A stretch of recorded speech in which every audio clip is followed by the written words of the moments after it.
উট একমাত্র প্রাণী পানি পান করার পর সবটা খাইয়া হজম করে না, তার লাঞ্চের কাছে আলাদা একটা চেম্বার আছে, ওই চেম্বারে কিছুটা পানি সেখানে সে রিজার্ভ রাখে। গেল 1 নম্বর। 2 নম্বরে পাওয়া গেল অক্সিজেন। প্রাণী জগৎ বাতাস থেকে অক্সিজেন গ্রহণ করে আর কার্বন ডাই অক্সাইড করে এটাকে বের করে দেয়।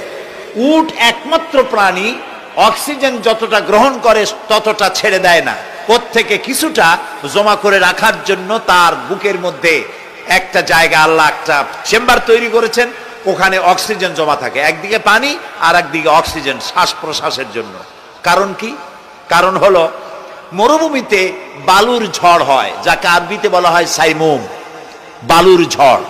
এই ঝড় যখন শুরু হয় তখন একটানা ঝড় চলতে থাকে 2 দিন 3 দিন 1 সপ্তাহ চলতে থাকে। মানুষেরা টের পেয়ে যার যার আশ্রয় গ্রহণ করে। উট তো মরুভূমিতে চড়ে বেড়ায়, সে এইটাকে পালাবে কোথায়? সে বাঁচবে কি করে মরুঝড়ের মধ্যে?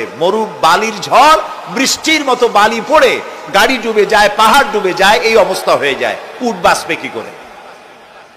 আল্লাহ রাব্বুল আলামিন উটের দেহ তৈরি করার সময় এমন ব্যবস্থা করে দিলেন, উট যখন টের পায় বালুর ঝড় হবে, সঙ্গে সঙ্গে তার সামনের 2টা পাও দিয়া বালু সরায় দিয়া তার মাথার গলার অর্ধেকটা বালুর মধ্যে ঢুকায় দিয়া 5 দিন 7 দিন যেন থাকতে পারে, পানি আর অক্সিজেনের জন্য সে যেন মারা না যায়। এর জন্য আল্লাহ রাব্বুল আলামিন তার বুকের মধ্যে পানি আর অক্সিজেন রাখার ব্যবস্থা করেছেন।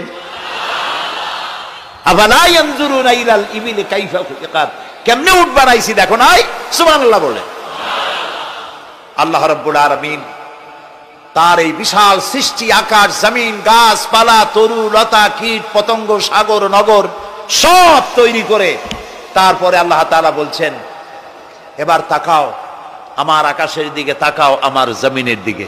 আল্লাযী খালাকা সাবা সামাওয়াতিন তিবাকা মা তারা ফি খালকির রহমান মিন তাফাউত। তাকাও আমার আকাশের দিকে, তাকাও আমার জমিনের দিকে। আল্লাহর নাম আল্লাহ, বলেন তো। আল্লাহ নয়, কিন্তু আল্লাহ হচ্ছে অশুদ্ধ, শুদ্ধ হচ্ছে আল্লাহ। বলার সময় মুখটা গোল হয়ে যাবে। বলেন তো সবাই, উচ্চারণ করেন আল্লাহ, আবার বলেন আল্লাহ, আবার বলেন আল্লাহ। সুবহানাল্লাহ, কি মধুর নাম, কি মজার নাম। কোন বান্দা যদি অন্তরের অন্তঃস্থল থেকে একবার যদি বলে আল্লাহ, আল্লাহ রাব্বুল আলামিন 70 বার সাড়া দিয়ে জিজ্ঞেস করেন, বান্দা কি চাও? আমি শুনছি।